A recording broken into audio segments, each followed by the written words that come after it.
Rolling. So, sorry, it's been a while, or it feels like it's been a while. I've just done so much work at work and lots of stuff going on. So, SummerSlam was yesterday. Before I watched SummerSlam, I went out on the Raz on Saturday and drank a lot. Got 4 hours sleep. Went out Sunday to Tinseltown with a couple of friends. Got back, slept, woke up. And is it wrong for me to say, or maybe it was the alcohol, so I'll blame it on the alcohol, that the first thing I watched was actually Total Divas, and then I watched SummerSlam. So, I don't know, is it wrong of me to do that? Priorities, I guess. So, SummerSlam, what do I think? What are my reactions? And obviously, we all know what we're going to talk about the very, very end. So, I just want to talk about some of the things that stood out to me. The Dolph Ziggler, Caitlyn, AJ Lee, Big E Langston match. That looks like that feud is done to me, and it needs to be. I think that Dolph needs to move on. I do like Dolph as a wrestler. I do think he's very exciting, but I think that there is something missing from his babyface package, if you know what I mean. There's just something, and I don't know if it's in the promos or in the way that he's presented, but there's just something missing at the moment for him to really go to that next level. And I've got an idea of what they could do with him, which ties in with what happened at the end. What else do I remember? Alberto Del Rio and Christian. I wasn't even that interested in that match until maybe a few days ago. I was like, okay, mid-level match, I'll probably give it a watch. I watched it. It was actually going very, very well. Interestingly enough, apparently Del Rio and Drew McIntyre had a bit of a bust-up backstage. And I thought to myself, that is the most entertaining thing Drew McIntyre has probably ever done in the last couple of years, and we'll never get to see it on TV. But Del Rio and Christian, that was fine. It looks like they're going to continue on with that. They seem to be playing up to this is my last run with Christian storyline, this is my last run, which makes me wonder if he's going to be retiring soon. And I am suspicious of that because he's had a lot of injuries as of late. There's a lot of new blood coming in. He was off for almost a year, previously.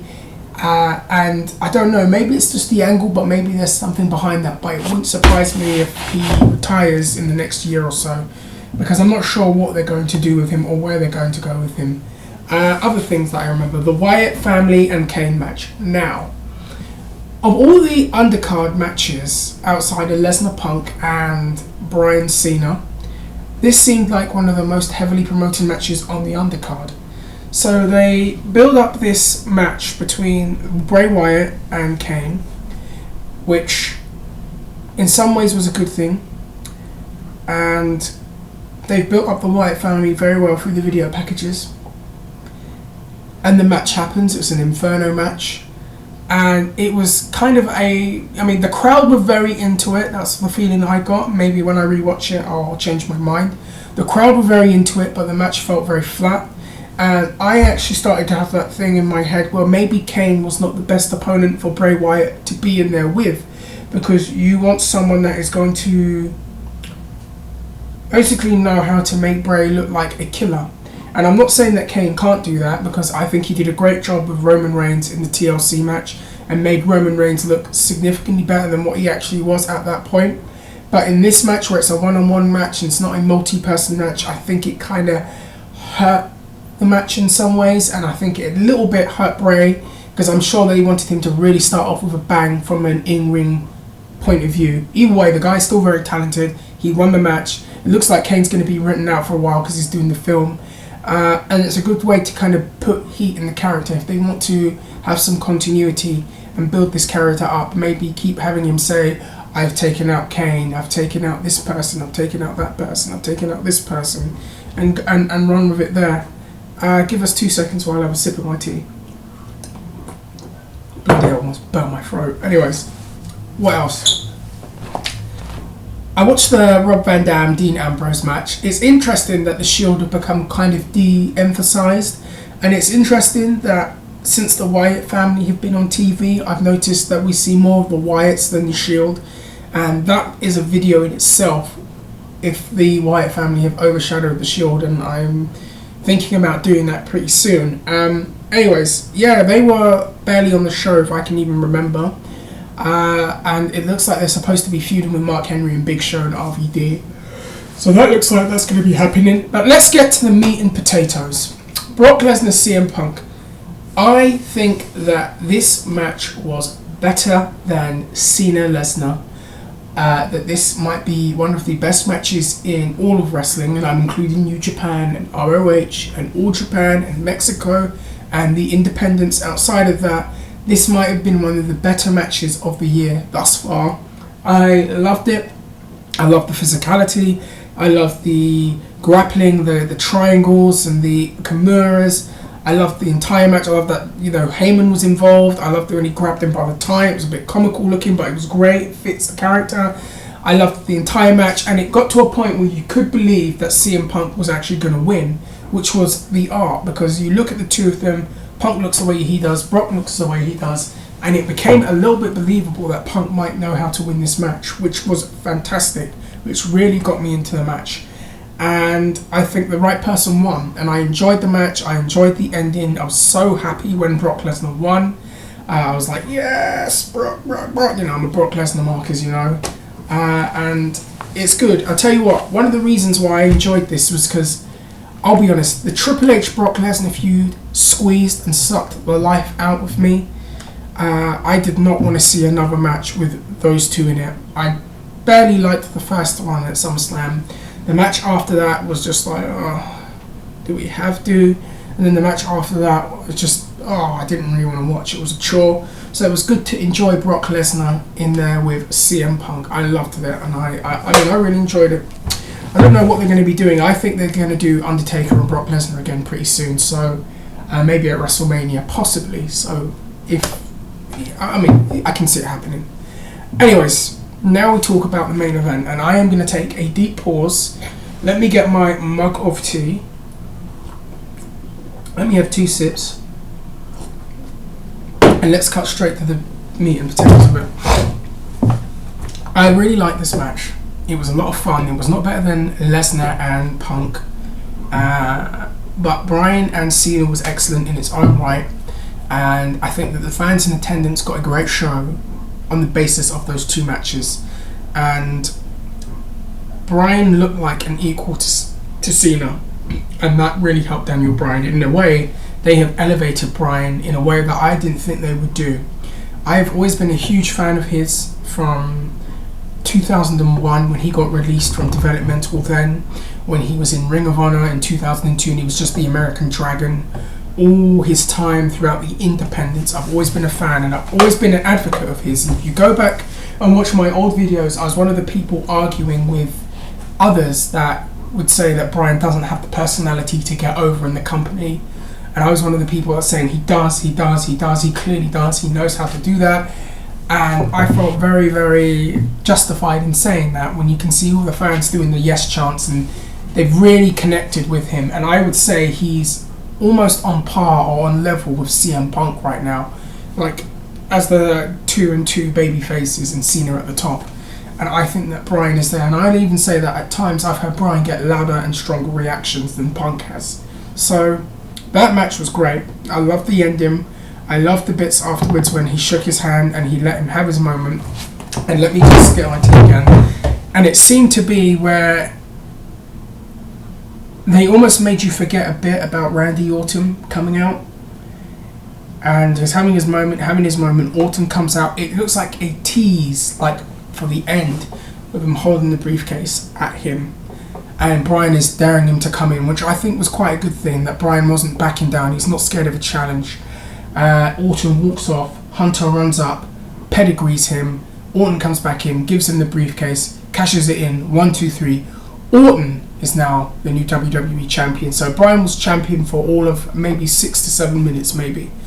And Triple H shocks the world and turns heel. Now, here's what I think about that part of it. And I know some people who are, pardon me, furious. I mean, absolutely furious with the ending. And I can understand why. Why can't Bryan just have his moment?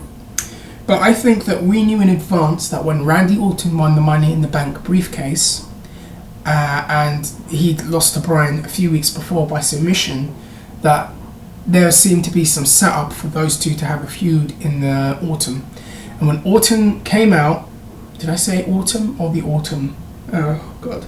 Anyways, we knew that when Bryan was announced as the main event, Bryan and Cena was the main event and Orton was the briefcase winner, we knew right away that Orton was going to cash it in on one of the two.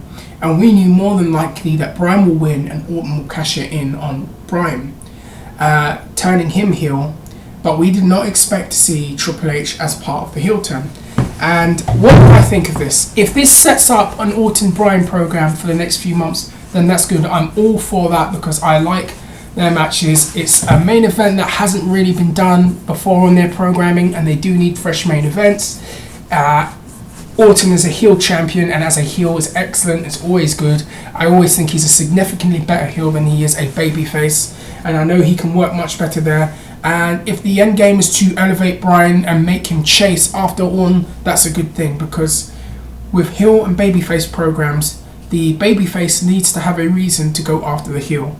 And the fact that Orton stole his moment and cashed it in on him gives Bryan more than enough motivation and reason to go after him for the next 6 to 8 weeks on Raw.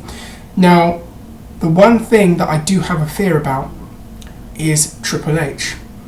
Now, it's more than likely that Hunter and Bryan are going to have a program too. And this concerns me because we've said a lot of things about Triple H online and, you know, how he's presented and the way his programs are. And let's go back to when CM Punk got hot in 2011. And it was implied that there would be a Hunter and Punk feud. And then when it happened, what happened? Triple H beat him. When Lesnar was hot, again, Triple H eventually had to beat him. Triple H has to come in and have his moment. And a lot of his feuds are presented in a way where the other guy is not the equal to him. And that is my fear with this program, is that Bryan, who's so hot right now, fans want him every week on television, and they could really maximize this to the point where he's a huge star, bigger than what they really believed he could be. The potential is there, and if they do this feud and it's the same old Triple H formula where he beats them twice on pay-per-view, just gets all the offense in, they're selling the entire match and they get a lucky pinfall, then it's really going to hurt the momentum of Daniel Bryan, and we've seen it with so many others. And that's the thing that concerns me that might happen with that. A lot of people are saying, is this the second version of Evolution 2.0?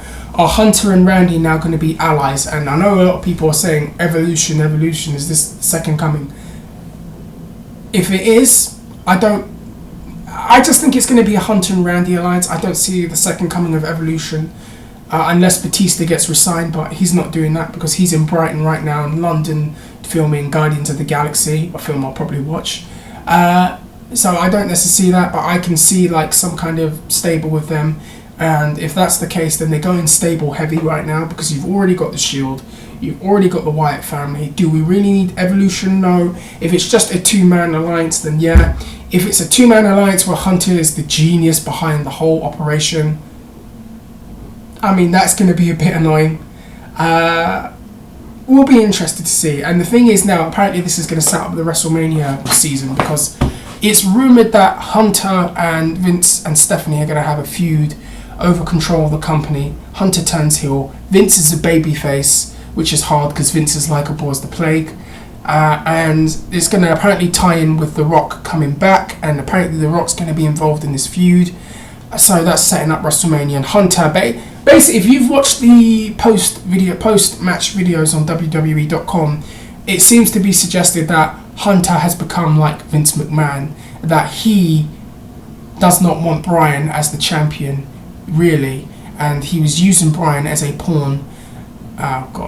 Using Bryan as a pawn so that the guy he really wanted could come in and beat him. And this is the guy he wants as champion, the 6'4", muscled up, third generation, good looking guy that he wants as champion, not this guy that's a completely different mold to everyone else. And it seems to be that could be the angle, and that's an interesting direction to go in. Anyways, I am going to stop. I am going to finish my tea. I'm going to do whatever I need to do around the house. I want to say thank you for everyone for being patient with me. Haven't been able to do as many videos. I'm probably going to do so many this week, you'll have enough of me. If you haven't watched me before, I do pro wrestling videos, I do MMA videos, I do boxing videos. I'm going to be very soon talking about comic books very soon, so look forward to that. Comment, rate, subscribe, do what you want, do what you will, share this video, let me know what you think. Did you like the ending of SummerSlam? What else do you think is going to happen? What do you think is going to happen with some of the other matches? Tell me what you think. If you watch Total Divas, let me know. I'm going to stop trying out. Goodbye, take care.